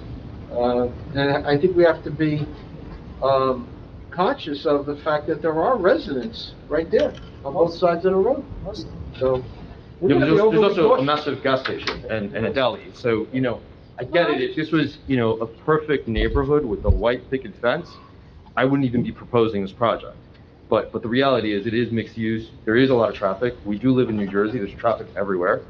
I'm not, you know, by no means am I, you know, simplifying the issue, but, you know, when we looked at this from a generic retail perspective, we were surplus one parking space for, as far as our parking requirements up front. And then on the backside, I think, Mark, correct me if I'm wrong, I think we're fine, we're way within the needs, right? Yeah, so just to let the board know, so we used a very aggressive parking count of 1 per 200, which would accommodate some different uses for the retail area. Like for instance, professional offices, 1 parking space per 300 square feet. So a combination of professional office and medical office would fit very well in that first floor level. Medical office is 1 space for every 150 square feet. Although you couldn't make the whole floor medical office, you could have 1/2 of it maybe a dentist office or doctor's office, and the other half maybe an accountant or some other professional use. It's about 1,200 square feet, so like 1,100 square feet, it's like perfect size for those particular uses. And with respect to the residential, we have 2 1-bedrooms and 2 2-bedrooms, and we have to follow the residential site improvement standards and provide the necessary parking spaces, which calculate out to 7.6 spaces. So we've dedicated 8 spaces in the rear for residential parking, and then we have an additional parking space left over at the rear of the site.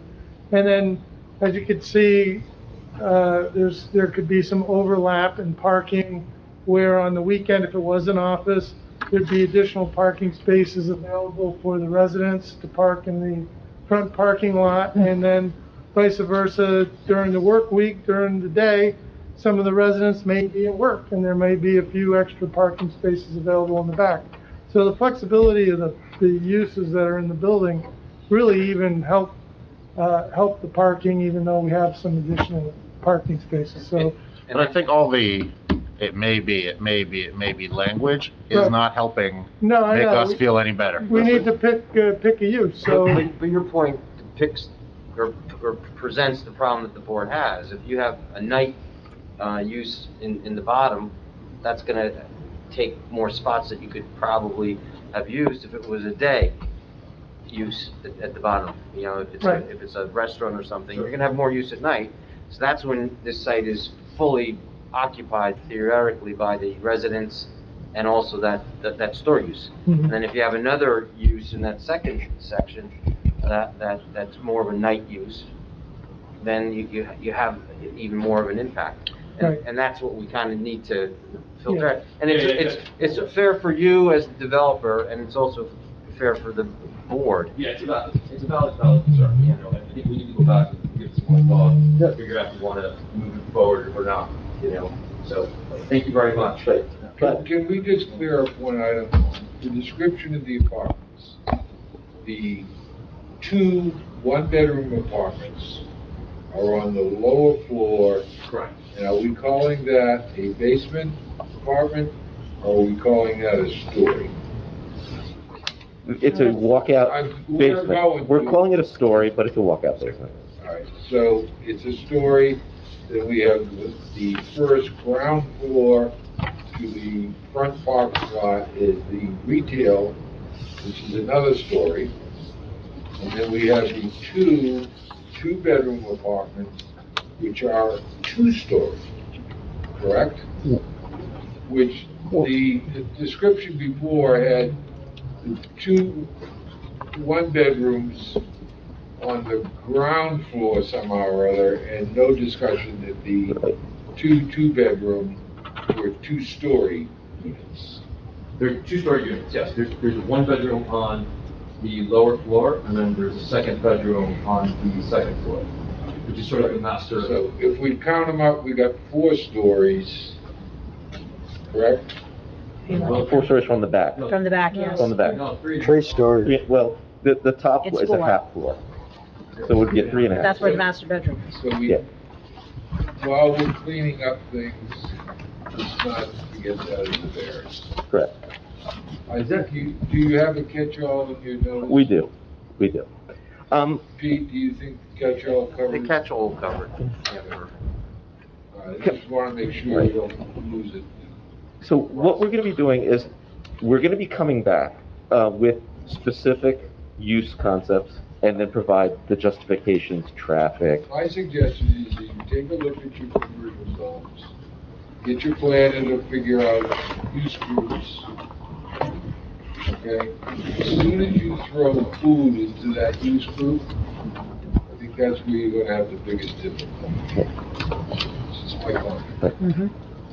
So we're going to be doing that, but if the board will indulge us, since Mr. McDonough came from another meeting, we'd like him to at least describe his findings with respect to the neighborhood, just to kind of give the board the overview of what he thinks in terms of the transition between the residential and the adjoining DPA. It'll just be a few minutes, so if the board will allow us. Time out. No. Time out, everyone. Members of the public, do you have any questions of the testimony that has been given this evening by the 2 previous gentlemen? If you have a question about the testimony given, please come up to the microphone and identify yourself. That's us? Yeah, you're members of the public, I think. And sir, these are questions. You can testify after the application, but for right now, you just ask questions of clarification on testimony. Well, first question. And I need to get your name for the record, sir. My name is Manish, M-A-N-I-S-H. And where do you live, sir? I'm a resident. Last name is Romani, R-A-M-A-N-I. I live at 26 Delbrook Road. Thank you. Okay, you can ask questions. So, just out of curiosity, how's a garbage truck get in here? Take out the garbage where parking spots are blocking it? It's on the site plan. Oh, yeah, I'm sorry. So we're gonna have to contract with a garbage hauler who's going to have to, determine the best way to access the garbage. The logical place for the garbage is in the rear. We've provided, 4 large 96, cubic foot totes that can be wheeled out. We've also provided 4 totes for recycling as well. So they may need to use, a smaller vehicle to access the garbage. We haven't contracted with a trash hauler at this point in time, but it's going to be an operational item that's going to have to be worked out with the trash hauler. Thank you. One more question. What kind of calculations were done to account for water runoff into this creek back here? And then how many buried receptacles to collect rainwater from the added asphalt? Good question. All right, so the project is classified as a minor project relative to stormwater management. So we have to comply with the township's requirements. If it was considered to be a major project for stormwater, we'd have to comply with the DEP's requirements.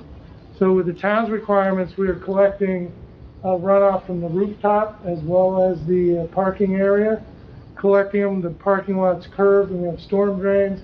And I believe we have 5 dry wells proposed, 1,000-gallon dry wells. All the water will go into those dry wells and infiltrate into the ground in the parking lot at the back of the building. Can I comment, or does it have to be questions? Just questions.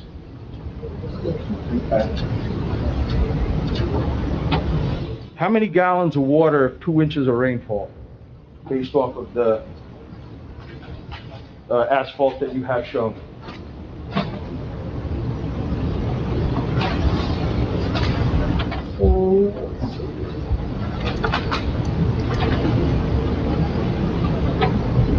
So we have 3,082 cubic feet of water, so times 8, about 8 gallons per cubic foot, so about 24,000 gallons of water.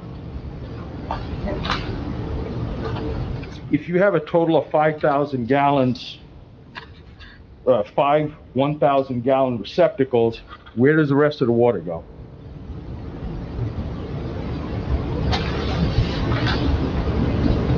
The water is infiltrated into the ground water, and then there's an overflow that discharges behind the retaining wall.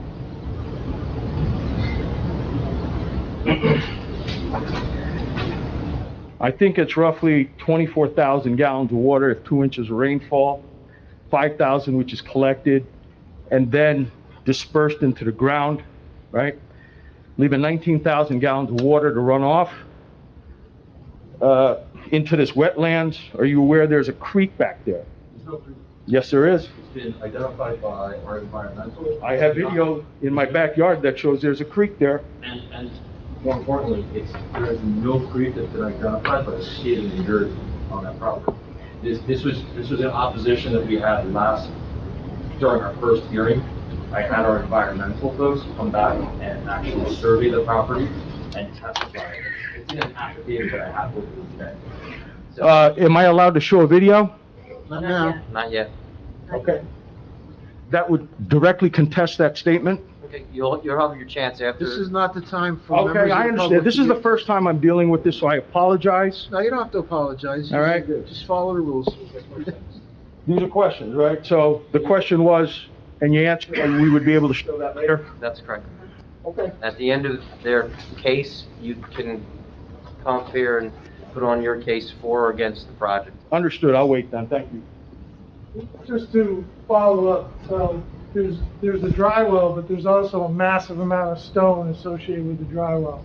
So the total volume per dry well is 630 cubic feet per dry well. So the entire 3 inches of runoff will fit within the dry well and the stone area. That's the way it's been designed. Any other questions? Come forward, please. Got to use the microphone and identify yourself, please. Sir, could you state your name for the record? Lou Gugliotta, And where do you live, sir? 28 Delbrook Road. I'm sorry, can you repeat your name? Lou Gugliotta, Spell the last name, please. Gugliotta. And what, Delbrook? I'm sorry, What address? 28. Thank you. I was here last time. I was sworn in. I'm actually the one that brought up the idea for the fact there's a creek back there. Like you said, we actually do have video. Okay, you just have to ask questions. Questions, questions, So my no question testimony, actually- please. Can I ask a question to you, to the board? Sure. it sounds like they want to come back with different proposals until they come with something that is acceptable to you. But then we can't comment until everything is done. So is that the way it's going to work? That's the way it's gonna work. So they keep coming back, coming back, coming back. They got the money to spend on it, having all these professionals come. As long as they have an active case and we haven't denied or approved it, they have the right to make amendments to their case. Okay. And you have to understand that if they're proposing something right now and you want to comment on it, but then they change their mind and they want to do something different, well, maybe the first option is off the table. Well, don't misunderstand what I'm saying. I'm just giving you my perspective. But it seems like you actually want to get to a point where you're going to approve their proposal. No. No, the way We are an independent board. We don't predispose anything, okay? If the applicant comes in here with a sound application and we feel that that it's not a major violation of the master plan or the neighborhood or the traffic, et cetera, we have the right to approve it and they have the right to ask for it. All right? So I'm not suggesting that you don't, but like, I don't understand what you are suggesting. well, like the gentleman had said earlier, if you come to us with something, and it seemed like he was phrasing it. Well, no, the issue before this board is they're asking to put something in a residential neighborhood that's not allowed. Right. This board can't say if that something that's not allowed is going to negatively impact the neighborhood because they haven't provided what that something is yet. So they have to provide this board with proofs that I want to put a restaurant in, and they're going to get their experts who are going to say the restaurant needs this much parking, this many employees, that it's not going to be detrimental to the area, it's not going to negatively impact the residents, that it fits in because they're going to get a planner who's going to give all this great planning testimony, an engineer who's going to say it's designed perfectly, there's not going to be a big, it's not going to be a grill that has smoke coming out, different things like that. They haven't done it yet. So that's what the board members were asking them to do. I'll be honest with you, I thought 8 months later, I thought that's where we were going to be. And I thought 8 months later, they were going to come in and say, yeah, we looked at this and there is a stream there. They would have had some sort of pushback to what we're telling you. And that's why I asked the question that I asked. Well, we've had cases that have gone on for 2, 3, 4, 5 years. We had an application for an Indian temple over across the street from across the street from the PAL building. It took them 5 years to get an approval, and they went through many iterations of a new concept, not a new concept, but a new building and parking and walls and landscaping, and a lot of comments from the neighbors. A lot of comments, and in that case, the neighbors actually brought an attorney. So it's not uncommon for a case that can, in our opinion, maybe using controversial is not the right word, but something we've got to plan out, and it could take a year or two for them to get an approval. Just for perspective, that Whole Foods project started in 2003. 2015 it was approved. Right, so, Really? 2003? Yeah, 2003. So, and our reluctance that you've been hearing tonight, even, if we say, yeah, that's a nice picture, it's aesthetically pleasing, we haven't budged on the fact that we don't know what we're approving, and the applicant is kind of reading the tea leaves saying, I gotta go back to the drawing board on this. We're doing that for the protection of the neighborhood. And the applicant. And the applicant. We don't want to waste his money or time either. We are not concerned about what is happening in our backyard. We're concerned about what's happening in everybody's backyard, and that's the way we look at things. And that our businesses that come in here are successful. Yeah. Any other questions? That's it? Any other members of the public have any questions? Please come forward.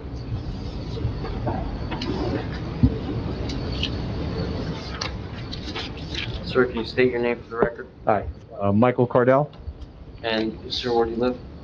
26 Delbrook Road. Thank you. I think he may have answered the question, I'm just not sure if I heard it properly, but if I'm hearing you correctly, you're not going to approve it until the developer does come in concretely with what the retail will be there. Not necessarily. Not necessarily, so I didn't hear it correctly. So if he comes back next time with a plan, he gives you a proposal of who's going to be there, like, you know, like he mentioned about possibly a dentist or a health professional, that plan could change even after you approve it. I'm just trying to understand the You process. know, I don't know what exactly is going to be the next step. Right. Okay? But there are certain professions and businesses that require an excess amount of parking. Right, Like, right. let's say he was gonna put in an allergist who Right. sees many people in an hourly, might be 10 or 12 parking spaces needed for that thing. Mhm. Maybe that's not a permitted use, Right, but a pizzeria right. might be a permitted use. So if we give him a variance for the retail, and pizzeria is one of them, then he could put that in there. Yeah, I don't know if I'm hearing it right, though. So you may approve a plan still without not knowing what's in there. Well, depends. Cases. Am I hearing it cases right or are no? over yet. The problem, Yeah. the property is zoned for a single-family house. No, right, I understand. And he wants to put 4 dwelling units and 2 stores. No, I understand the whole plan. And Mhm. he's got to show some reasons why that Right. applies. Right, 2 retail zones. Yeah, and then the apartments, I understand. So my question is, and you may have answered it, I just may not have heard it properly. You may approve the plan even not knowing who the tenant on the retail side will be. Well, It's the depends on use. testimony. Right, right. I'm just, I don't wanna say I will or Yeah, not to say I will. thank you. But yeah, you can answer his question. Okay. There's a possibility that Right. scenario could play out. Right. That's not to say it's gonna be the probable scenario. Right, so your approval, like you mentioned, would be, you would approve the use of the retail, and then the tenant Possibility. could change along the process. But the Okay. tenant would have to comply with all the restrictions. that Understood. Okay? That's Understood, another okay. case, okay? Yeah, thank you. I just was, first time I'm here as well, Yeah. and just trying to understand how it will play forward. Thank you. Thank you. Any other questions by the public? There's no more. I'll give Mr. Dunn,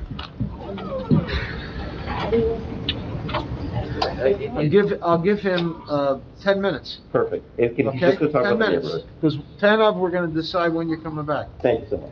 John? Yeah, John needs no introduction, but Mr. McDonough, our professional planner. Sir, Mr. Dunn, you've been previously sworn on this, correct? I was here back in February. I honestly don't remember if I was sworn or not. Did you provide any testimony? I don't think I did. Did I actually stand up in front of the board? I don't think I did. I don't know if I made it to the microphone. I better get sworn. Raise your right hand, you swear affirm testimony about to give before the board is true to help you God? Yes, I And did. for the record, are all your licenses in full force and effect? Yes, they are. You've been qualified before this board and other boards in the state of New Jersey? Yes, I have. And your testimony is going to be in planning, is that correct? Yes, it is. Mr. Chairman, the witness is sworn as an expert in planning. Take it away? Yeah. My testimony is going to be 5 minutes on the positive, 5 minutes on the negative. In particular, we're going to get to the negative on where I think we can steer the use. I know we're going to come back with a little more detail, but I do think you have some good spots in your current ordinance. I think it was Mr. Chadwick said, take a good look at those commercial zones, and I've been looking at that while I've been sitting here, and I have some ideas. We'll throw it out there, and I'm sure we'll come back with the board. But we've given you the usual batch of photographs of the subject property. I'm not going to flip you through them one by one like I ordinarily do. This is A3? A3 for the record, and I think you'll see it's a series of maps, your typical GIS maps. It's a tax parcel map. It's an aerial photograph. It's a Mod 4 land use classification map that shows in gold residential uses, in red non-residential uses. And then we've got a series of ground photographs just to show that we're dealing with a distinct piece of property here. My association with this site from the days, from the Parsippany Hills days, that's where we used to go to have lunch. We'd go to Bangiola's. That was a place where kids liked to congregate. has always had an association with non-residential use. That influence is on that property right next door. You can't hide it. If you look at my photographs, you'll see that when you're in the backyard of this particular home, you're staring up at a canopy for a gas station. You've got the deli right there. I'm not saying that automatically means the floodgates should open for every type of non-residential use there is. But I think the applicant has done a very good job here from a planning standpoint in putting together what I would say is an effective blend of the land uses that are around it. Towards the positive criteria and the particular suitability, we're looking at a site that is at the edge of the residential zone. We know this is a residential area, but there's no hiding the fact that Bangiola's and that gas station are stable land uses that are not going away. They've been here for a very long time. They're not going to change over to housing from a practical standpoint in any time in the short future. So that influence on this very distinct piece of property is always going to be there. I think you'll also see that this particular lot is a sliver compared to the lot next to it, which is a nice wide lot that accommodates a nice turnaround, horseshoe turnaround for a residential lot. There are some challenges here from a pure residential standpoint. The photographs will speak for themselves, that the house has certainly fallen into disrepair, again, as on account of it being an abandoned facility. That is another basis for the planning relief here. We're starting with a problem. We have an applicant that is willing to put investment into this property and certainly improve visually and functionally the quality of the property that will add value and quality to the area. So we think that's a good thing. In terms of the form of the development and the fact that we do have this mixed use, or I'll say this sandwich mixed use, where we've got the two residential and the commercial in between, adapts itself very well to the site that's before you. And as we're seeing sort of this whole new normal now with people leaving the cities and coming back to the suburbs, we're kind of looking at these new models and these little pocket residential or mixed-use developments in the right locations. And I think this is one of those spots where I think the board can give some very good deference to doing that type of a paradigm, I'll say. Clearly, it's not going to open the floodgates or the domino effect for this happening further and further as we work our way down Route 202. So I think on the positive side, we can say that this is going to promote the general welfare because the site is particularly suited for the use. That goes towards Purpose A. Purpose I, the promotion of a desirable visual environment. And then Purpose M, the efficient use of land. Finally, Purpose G, to provide for a variety of uses in appropriate locations. And again, given the fact that we are at this convergence here, I think this is an appropriate location. On the negative side, I do think with reasonable restrictions, which is why we have the Zoning Board of Adjustment, this application could move to the point where relief can be granted without substantial detriment to the surrounding neighborhood and without substantial impairment to the zone plan and ordinance.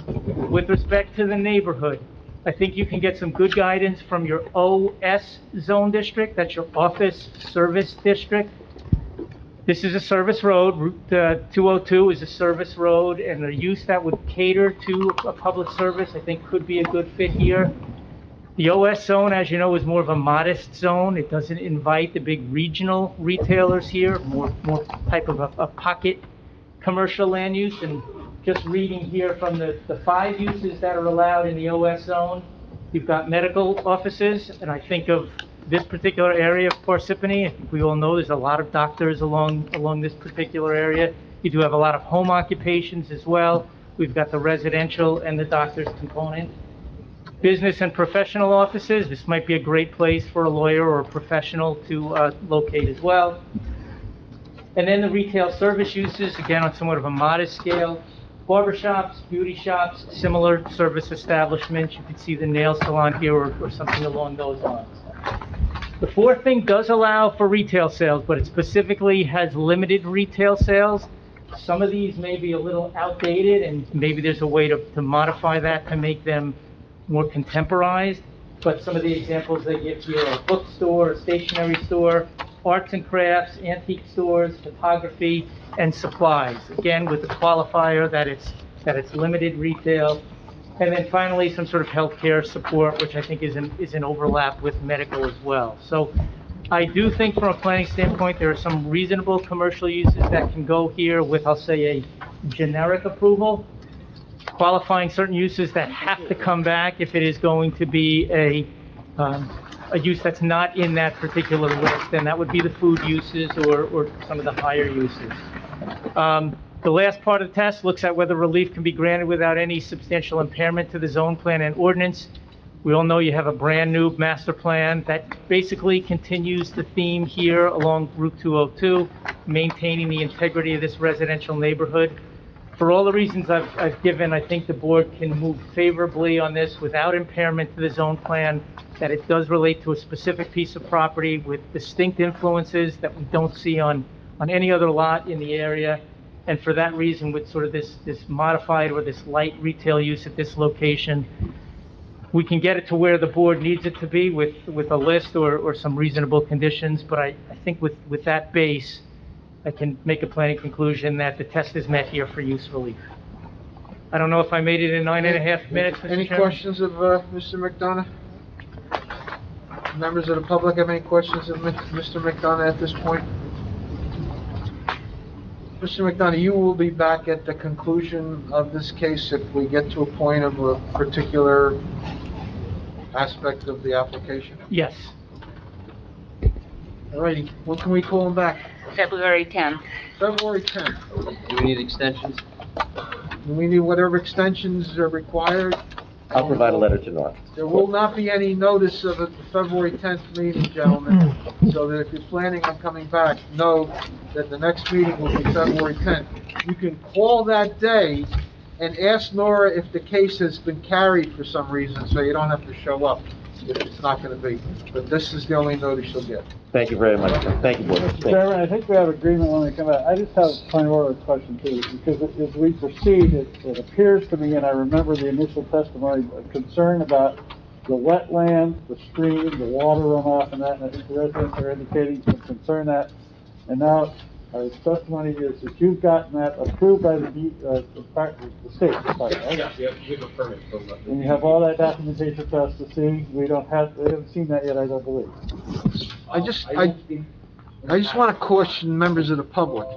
We'll file that with the board. If they have documentation that says there is no stream, unless you bring an expert witness to counter it, your testimony,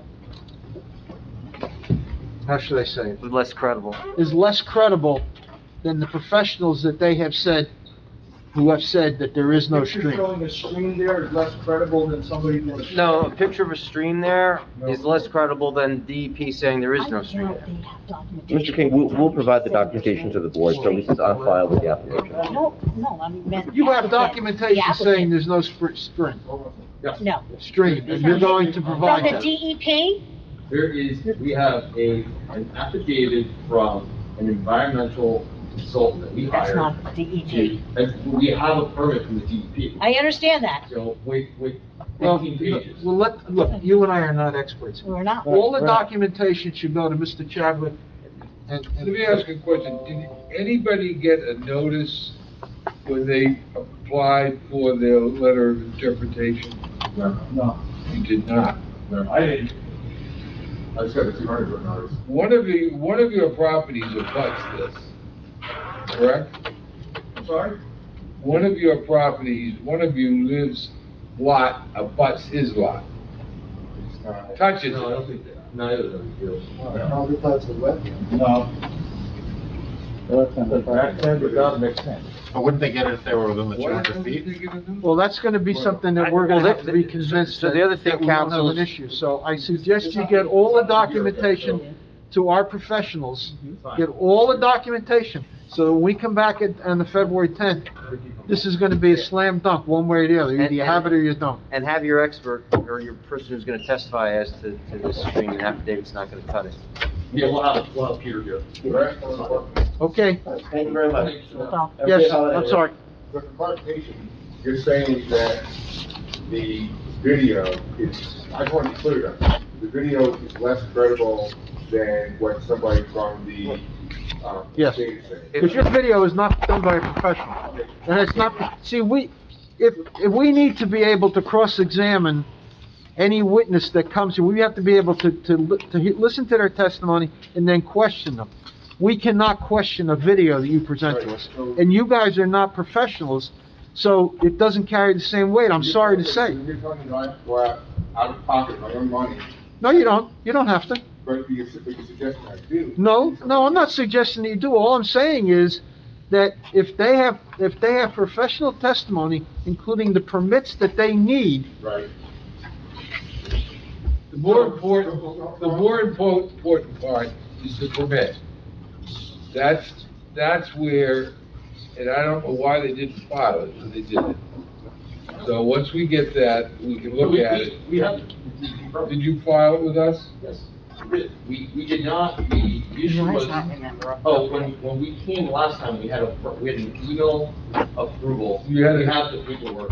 You had the professional put his neck out and say, yeah, it's gonna be this way. That's what you did. No. You didn't have you did not have the permit. Saying that it was approved, and we have the documents, now I have the actual physical permit. I can grab it for you. Just make sure it's in the hands of our professionals as soon as possible. That's all well, I'm sorry. What's important is that sets the restrictions. Whether there's a stream in there or not, the permit has to deal with it. Follow? So let me ask you this question. They file that, it says what he says it says. They come here with a professional. What would you be looking for us to come to the meeting with? It sounded like before you were suggesting bringing our own professional. So we can't give you any legal advice. Yeah, and I knew you were gonna say that, I'm not looking for legal advice. Well, we are asking for legal advice, because if you need representation, Well, hold on a second, you already told me that coming in with a video is not gonna be good enough, so what I'm asking you is. Listen, sir, you could come in here with a video, but you But would, it's not gonna you with the video, and they have approvals from the government saying that there is or isn't a stream there, is more, this board has to take that as. Let me ask you this. You're Yeah. telling me what's not good enough. What I'm asking you is what would be good? And that's legal advice. yeah, you have to, So, you- well, no, hold on a you, second. you, You're telling look, me- let's stop, Sir, let's stop this the- conversation right now, Can okay? I say one thing? No, go ahead, The Mr. chairman told you in the beginning, and he said, after their application is done, if you want to present evidence, you're gonna have to get an expert to counter their planner, their engineer, their architect, if you have issues. So if it's a stream or if it's wetlands, you probably would want to get an engineer or an environmental consultant who would say that, no, that you can't build anything here because every 5 years it floods and everything's gonna be flooded. It's only 5 years. So, but the thing is, and when you tell me though, also, is that you want me to go into my property. I'm not telling you anything. I'm not telling you anything. And we're not gonna tell you, excuse me, we're not gonna tell you anything else about this issue. You wanna present your evidence, you can present your evidence, and we will look at it. And it may be very credible, okay? But I'm not gonna offer you any more professional advice, nor is Mr. King. That's not why we're here, okay?